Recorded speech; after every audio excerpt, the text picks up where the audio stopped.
তোর কি মনে হয় পলাশ, নগেন কাকা আমাদের মুরগি দেবে? একবার বলে দেখতে দোষ কি? অন্তত কম দামে তো পেতে পারি। আমাদের পিকনিকটা এবারে কমসে কম টাকার মধ্যে উদ্ধার হয়ে গেলেই ভালো। সেটাই তো রে, এবারে হাতে টাকা পয়সা একদম জমানো হয়নি। মাঝখানে স্কুলের পরীক্ষা, অনুষ্ঠান এসবের জন্য টাকা বেরিয়ে গেছে। কিন্তু এখন এই শীতকালে একটা ছোটখাটো পিকনিক না করলেই নয়। বন্ধুদের মধ্যে পিকনিক যতক্ষণ না হবে ততক্ষণ শীতকাল পড়েছে বলে মনেই হয় না। তা যা বলেছিস রে, তবু একটা বাঁচোয়া। নগেন কাকা আমাদের গ্রামে একটা মুরগির পোল্ট্রি করে তুলেছে। এই তো চলে এসেছি, মনে হচ্ছে নগেন কাকা ওখানেই আছে রে। এই চল চল, ভালোই হলো, একবার তাহলে কথা বলে নেওয়া যাবে একবারে। আরে কি ব্যাপার পলাশ আর ভোলা, হঠাৎ এই শীতের দিনে তোদেরকে দেখলাম যে, কি ব্যাপার? কাকা, তোমার সাথে একটু দরকার ছিল। তোমার কি এখন সময় হবে? আর দরকার ছিল? তোদের যে কি দরকার আমি আন্দাজ করতে পারছি। তাই নাকি কাকা? তুমি বুঝতে পারছো আমাদের কি দরকার? হ্যাঁ, বুঝতে পারছি বই কি। নিশ্চয়ই তোরা কোনো পিকনিক করবি আর তার জন্য আমার কাছ থেকে মুরগি কিনবি, কি ঠিক ধরেছি তো? হ্যাঁ কাকা, তুমি একদম ঠিক বলেছ। সেই কারণেই তোমার কাছে এসেছি। কিন্তু কাকা, এবারে আমাদের বাজেট খুবই কম। হ্যাঁ, তাই জন্য যদি কম দামে একটা মুরগি তোমার কাছ থেকে পেতাম। তোর বাপ কাকারা কোনোদিন এই পোল্ট্রি মুরগির ব্যবসা করেছে? তার মানে তো তুমি কি বলতে চাইছো? না, এ কারণেই বলছি, যদি তারা ব্যবসা করতো তাহলে তোরা সকালবেলা এসে কম দামি মুরগি আমার কাছে চাইতিস না। আসলে কাকা, আমাদের হাতে এবারে টাকা পয়সা খুব কম, তো তাই জন্যই তোমার কাছে এসেছিলাম। বুঝতে পারছি, কিন্তু একবার মুরগিগুলোর দিকে তাকিয়ে দেখ। ভেবে চিন্তে কথা বলছিস তো আমার কাছে? আমার কাছ থেকে তোরা কম দামি মুরগি কেনা মানে আমার মুরগিগুলোকে আর আমার পরিশ্রমকে অপমান করা। যা বাবা, তোমাকে আবার অপমান করলাম কখন? তোমার কাছে যদি কম দামি মুরগি না থাকে তাহলে তুমি বলে দাও যে নেই, তাহলে তো সমস্যার সমাধান হয়ে যাবে। কিছু কিছু জিনিস বলবার প্রয়োজন হয় না। যদি চোখ কান খোলা রেখে কথা বলতিস তাহলে আমাকে আর বেশি বকতে হতো না। তার মানে তোমার কাছ থেকে আমরা সাহায্য পাবো না, তাই তো? এমন করে বলছিস যেন তোদের সব সম্পত্তি আমার কাছে রেখে দিয়েছিলিস আর এখন ফেরত চাইছিস। যা ভাগ এখান থেকে, তোরা সকালবেলা মাথা খারাপ করাস না। ঠিক আছে কাকা, কথা বাড়ানোর প্রয়োজন নেই, আমরা চলে যাচ্ছি।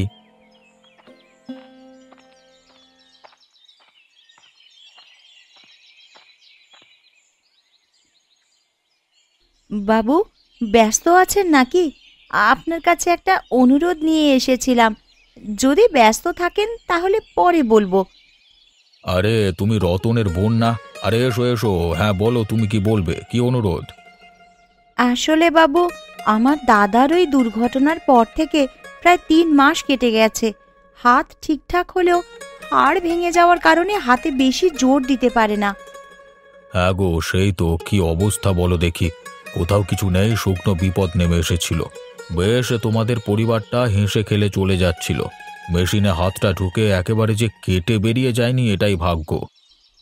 হ্যাঁ বাবু, তবে দাদা কারখানায় গিয়েছিল কালকে, কিন্তু তার জায়গায় অন্য একটা ছেলেকে কাজে রেখে দেওয়া হয়েছে।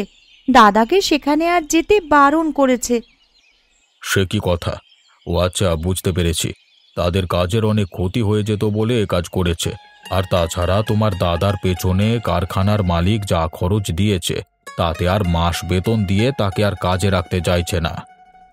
এটাই হলো সমস্যা। দাদা ঘরে এসে খুব দুঃখ করছিল, বলছিল ভাগ্যটা যে এইভাবে পরিবর্তন হবে বুঝতে পারিনি। এখন আপনি যদি কিছু একটা ব্যবস্থা করে দেন তাহলে খুব ভালো হয়। হ্যাঁ হ্যাঁ, ব্যবস্থা তো আমাকেই করতে হবে, না হলে যে তোমাদের পরিবারটা একেবারে ভেসে যাবে। আমার মাথায় অনেক দিন ধরে একটা পরিকল্পনা চলছিল, সেটা একবার রতনকে খুলে বলতে হবে। কি পরিকল্পনা বাবু, আমি কি জানতে পারি? আসলে দেখতেই তো পাচ্ছিস, বছরের পর বছর ধরে শীতের তীব্রতা কেমন বেড়েই চলেছে। এই সময় গ্রামের মানুষদের বা অন্যান্য বাজারে কম দামে শীতের পোশাক ভালো বিক্রি হবে, জানিস তো। আচ্ছা, বুঝতে পেরেছি। তার মানে আপনি দাদাকে দিয়ে শীতের পোশাক বিক্রি করাবেন তো? তাহলে তো দাদার খাটনি অনেকটা কম হবে, অন্তত হাতে আর চাপ দিতে হবে না। সেই নিয়েই পরিকল্পনা করছি। তারপর তোর দাদার সাথে কথা বলে নেব। তুই একটু তোর দাদাকে আমার সাথে দেখা করতে বলিস তো, কেমন? বেশ বাবু, তাই হবে। আমি দাদাকে আপনার সঙ্গে দেখা করতে বলবো। আমি তবে এখন আসি বাবু, আপনি আমার অনুরোধ রাখলেন, এটাই অনেক। এটা তো আমার কর্তব্য।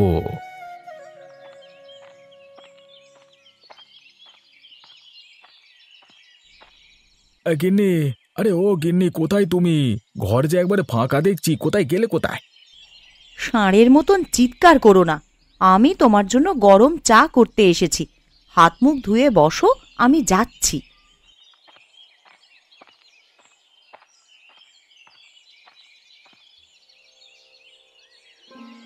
আমি তোমার জন্য আগে থেকেই চাটা তৈরি করে রাখছিলাম। বাইরে যা ঠান্ডা পড়েছে, আমি জানতাম তুমি এসেই চায়ের জন্য চিৎকার করবে। আসবার সময় কিছুটা মাংস আনতে পারতে তো, তাহলে তো তোমাকে পকোড়া করে দিতাম, ভালো লাগতো। আরে শোনো শোনো, বলি তাহলে। আসবার সময় আমি মুরগির মাংসের দোকানে গেছিলাম কিছুটা মাংস আনবো বলে। আজকে তো শনিবার, এই গরম গরম মাংস ভাত খেয়ে একদম টানা ঘুম দেওয়া যেত কালকে বেলা পর্যন্ত, কিন্তু সেই দিকে ঝামেলা হয়ে গেল তো। সে কি, মুরগি আনতে গিয়েও ঝামেলা করলে? তো কি ঝামেলা বাঁধলো শুনি? আরে না গো, আমি ঝামেলা করিনি, ব্যাপারটা অন্য ব্যাপার। মনে হচ্ছে এরপর থেকে মুরগির মাংস খাওয়া কয়েক মাস তুলে দিতে হবে। কেন, কি হয়েছে? কি দাম কি বেড়ে গেছে নাকি? দাম বাড়েনি, মুরগিদের মধ্যে কি একটা রোগ দেখা দিচ্ছে, যার কারণে সব মুরগি এক ধার থেকে মরতে শুরু করে দিয়েছে। একেবারে মুরগি বিক্রেতাদের মাথায় হাত পড়ে গেছে। বলো কি গো, আবার রোগ? মনে আছে বহু বছর আগে একবার হয়েছিল। আরে বছরে বছরে চলতেই থাকে এসব, কিন্তু পোলট্রির মালিকেরা কিছু বলতে চায় না, বুঝলে?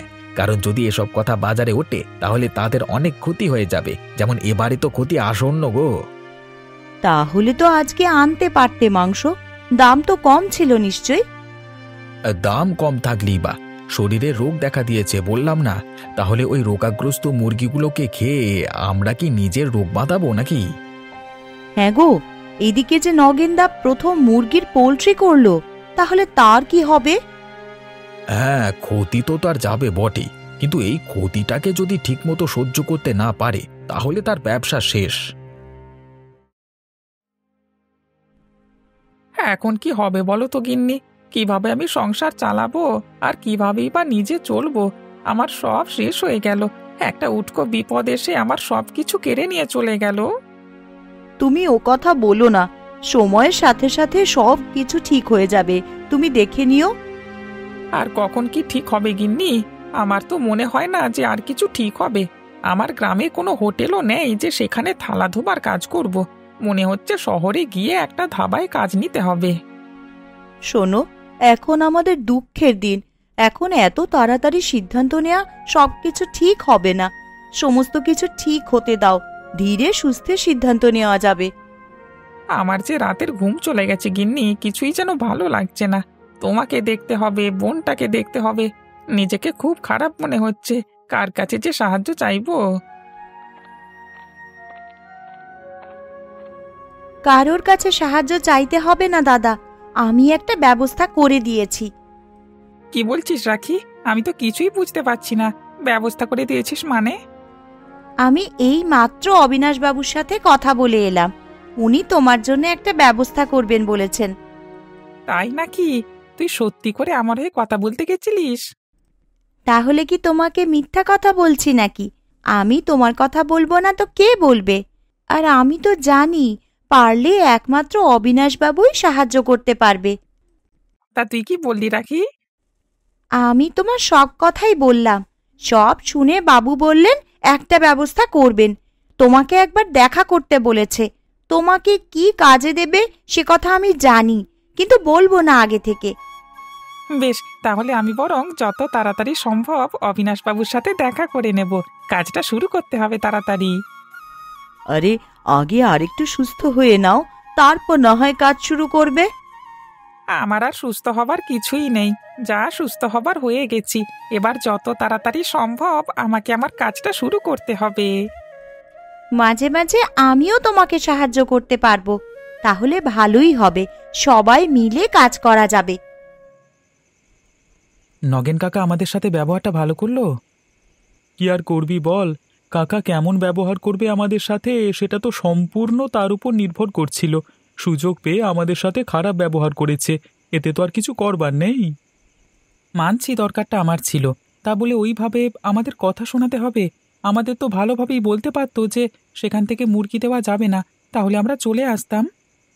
সেই হচ্ছে কথা, জীবনে আর নগেন কাকার কাছে কোনো দিন যাব না। আমরা পিকনিক করতে পারি বা না পারি, হাতে টাকা থাকুক বা না থাকুক। না না, আমিও এত সহজে ছেড়ে দেবার ছেলে নই।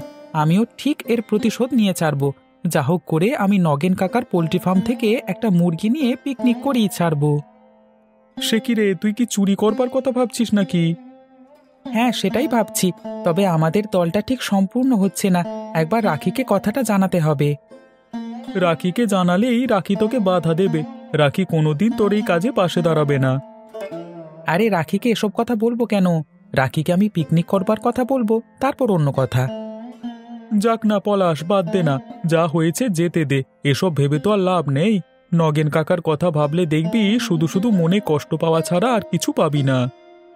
সেটা হলেও আমি যা হোক করে আমার অপমানের প্রতিশোধটা তুলবই। সময় সবকিছু ঠিক করে দেবে, তুই দেখে নিস। আমরা তো আর খারাপ মনোভাব নিয়ে ওর কাছে যাইনি। নিজের ব্যবহার সবসময় নিজের কাছে। হ্যাঁ তা বটে, কিন্তু আমাদের পিকনিক না করলে হবে না। হাতে টাকা নেই বলে পিকনিক করতে পারবো না, এটা কখনো হতে পারে না। পিকনিক করতেই হবে যে কোনো মূল্যে।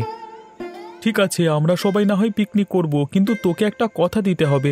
তুই নগেন কাকার পোল্ট্রি ফার্ম থেকে কিছুই চুরি করবি না। আচ্ছা নে নে, ও কাজ আমি আর করছি না, মাথা থেকে সম্পূর্ণ বের করে দিলাম।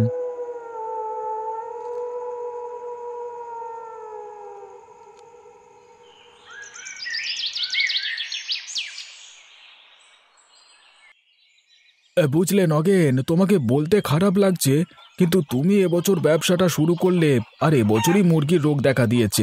এখন যে কি হবে বোঝা যাচ্ছে না তো। তুমি কি বলতে চাইছো গোপালদা? দেখো, আমি তোমাকে আগে থেকে সাবধান করে দিচ্ছি, যদি কোনো অঘটন ঘটে তোমার এই ফার্মের মুরগিগুলোর সাথে, তাহলে তুমি যেন মন খারাপ করে বসে থেকো না। জানবে সেটা ভাগ্য ছাড়া আর কিছু নয়। আরে সকালবেলা এসে তুমি কি আবুল তাবুল কথা বকছো গোপালদা? ভাগ্য, ভবিতব্য, এসব কি কথা আমাকে শোনাচ্ছ তুমি? তোমার কি মাথা পাগল হয়ে গেছে নাকি? শোনো ভাই, আমি বাজারে শুনে এলাম পোলট্রি মুরগির নাকি রোগ দেখা দিচ্ছে, অনেক মুরগি মারা যাচ্ছে। রোগ দেখা দিচ্ছে না ছাই, ওসব রটনা। আমার ব্যবসাকে ক্ষতিগ্রস্ত করবার জন্য কেউ বা কারা এসব ষড়যন্ত্র করে বেড়াচ্ছে, আমি বুঝি না। আর গোপালদা, তোমার মনটা যে এরকম আমি আগে জানতাম না। তার মানে তুই কি বলতে চাইছিস? কি বলতে চাইছি মানে, তুমি সকালবেলা এসেই আমাকে খারাপ খারাপ কথা বলে কাজকর্ম বিগড়ে দেবার চেষ্টা করবে, সেটা আমি কি মেনে নেব? দেখ নগেন, তোর ব্যবসায় ক্ষতি করবার আমার কোনো ইচ্ছে নেই। আমি বাজারে যেটা শুনলাম কালকে তোকে বলতে এলাম, যাতে তুই আগে থেকে সাবধান হতে পারিস।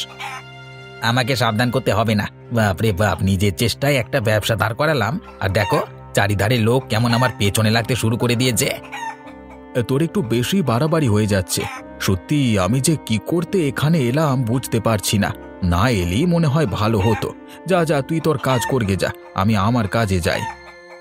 আরে যাও যাও, কে ফালতু ফালতু জ্ঞান দিতে আসতে বলেছিল তোমাকে? যত সব। না না, এদের হাত থেকে দেখছি আমার ব্যবসাকে বাঁচিয়ে রাখতে হবে, না হলে অসুবিধা আছে।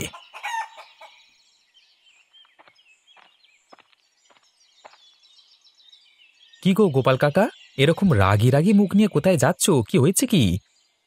আর তোদের কি বলবো রে ভাই, সকালবেলায় উঠে ভালো কাজ করতে গিয়ে যদি ঘুরিয়ে বাঁশ খেতে হয় তাহলে কেমন লাগে বল দেখি। কেন কাকা, কি হয়েছে? কার সাহায্য করতে গিয়ে ধরা খেয়েছো তুমি?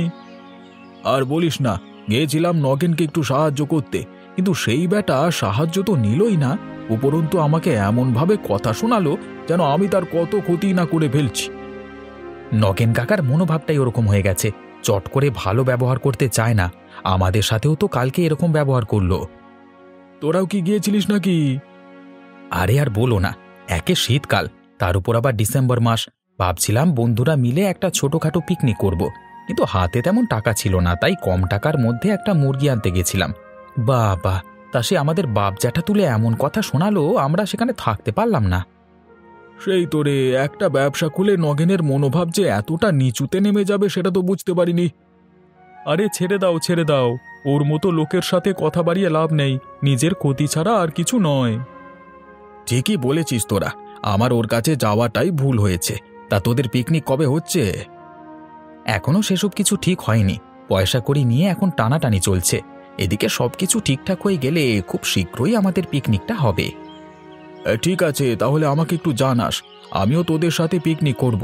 মুরগিগুলো মরা পর্যন্ত অপেক্ষা করলে কিন্তু কম দামে পেতে পারিস। মাথা খারাপ নাকি? এইমাত্র বললে রোগাগ্রস্ত মুরগি, ওদেরকে আবার কে খেয়ে নিজের শরীরে রোগ বাঁধাবে? সেই বলছি আর কি। তাহলে ঠিক আছে, আমি চললাম। আর তোরা আমাকে জানাস মনে করে, কেমন? অবিনাশবাবু, অবিনাশবাবু ভেতরে আছেন? আমি রতন। আপনি দেখা করতে বলেছিলেন বাবু। আরে রতন, এসো এসো। কালকে তোমার বোনের সাথে কথা হলো, তা তোমার হাতটা এখন কেমন আছে ভাই?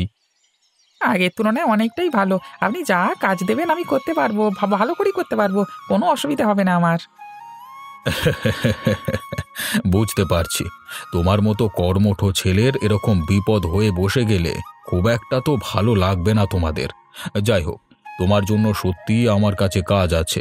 আমি একটা ব্যবসার কথা ভাবছিলাম, সেখানে তোমাকে ভারী জিনিস অন্তত ওঠাতে হবে না। কি ব্যবসা বাবু? আমি পারবো তো? অবশ্যই পারবে, কেন পারবে না? তোমার বোন নিশ্চয়ই কিছুটা তোমাকে জানিয়েছে।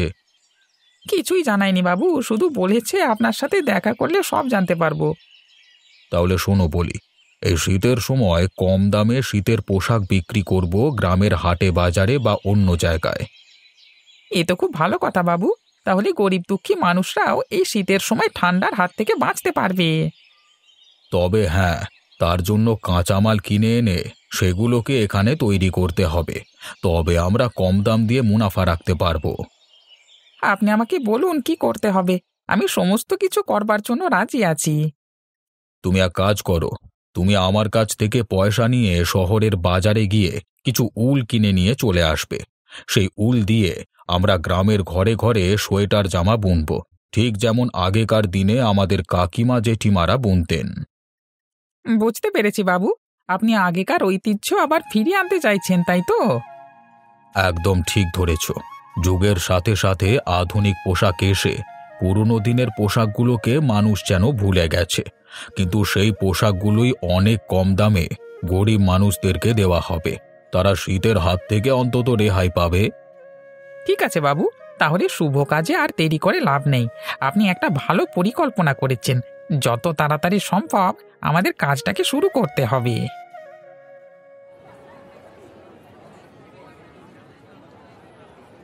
আরে রতন ভাই যে, তা এই শহরের বাজারে কি করছো? এত উল নিয়ে তুমি কি করবে? এই যে গোপাল দাদা, অবিনাশবাবুর সহায়তায় আমাদের গ্রামে একটা নতুন ব্যবসা শুরু করতে চলেছি। চিন্তা নেই, তোমার ঘরেও কাজ যাবে লতা বৌদির কাছে। তাই নাকি? তাহলে তো ভালো উদ্যোগ। তা কি উল দিয়ে শীতের পোশাক তৈরি করা হবে নাকি? হ্যাঁ দাদা, একদম সেই পুরনো যুগের মতো। আর সেই পোশাক খুব কম খরচে বাইরের বাজারে বিক্রি করা হবে, তাতে সকলে এই পোশাক খুবই কম টাকায় কিনতে পারবে।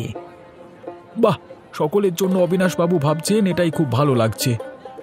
কিন্তু এদিকের বাজারে কি শুনছি বলো তো, মুরগির নাকি কি ধরনের রোগ হয়েছে, এটা কি সত্যি? হ্যাঁ ভাই রতন, তুমি ঠিকই শুনেছ।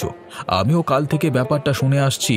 মুরগিদের রোগ করে নাকি অনেক মুরগি মারা যাচ্ছে, তার জন্য মুরগিগুলোর দাম কমে যাবে আস্তে আস্তে। এবার দেখো না, সব পোল্ট্রি ফার্মের মালিকদের মাথায় হাত পড়বে। সে কি কথা? তাহলে তো আমাদের নগেন দাদার খুব ক্ষতি হয়ে যাবে। সে হলে আর কি করা যাবে? আমি তো নগেনকে সাবধান করতে গিয়েছিলাম, কিন্তু নগেন তো আমার কথা শুনলই না, আমাকে অপমান করে তাড়িয়ে দিল। তাই নাকি? তাহলে আর কি করবে বলো, মানুষের ভালো আজকাল করতে নেই। যাক, বাদ দাও, তুমি তোমার ব্যবসাটা শুরু করো। যত তাড়াতাড়ি শুরু করবে আমাদের মঙ্গল, আমাদের গিন্নিরাও তাহলে কাজ করতে পারবে। হ্যাঁ দাদা, তাড়াতাড়ি কাজটা শুরু করছি। পিকনিক করব বুঝলি, তবে দুদিন যাক। কেন আবার দুদিন যাবে কেন? কোথাও যাবি নাকি? আসলে আমার দাদা একটা নতুন ব্যবসা শুরু করতে চলেছে, অবিনাশবাবু সাহায্য করছেন। কয়েকদিনের মধ্যে ব্যবসাটা একটু হলেও দাঁড়িয়ে যাবে, তখন আমি ঠিক পিকনিক করব। কিন্তু এদিকে যে মুরগিদের রোগ দেখা দিচ্ছে রে, বেশি দেরি করলে আবার মরা মুরগি দিয়ে পিকনিক করতে হবে। তাই নাকি? কই, বিষয়টা জানতাম না তো। হ্যাঁ রে, ইদানিং ব্যাপারটা শুরু হয়েছে, তাই জন্য বেশি দেরি করা ঠিক হবে না। ঠিক আছে, তাহলে 2-1 দিনের মধ্যেই আমি তোকে জানাচ্ছি। শুধু জানাচ্ছি বললেই হবে না, আমাদের সাথে পিকনিক করতেই হবে।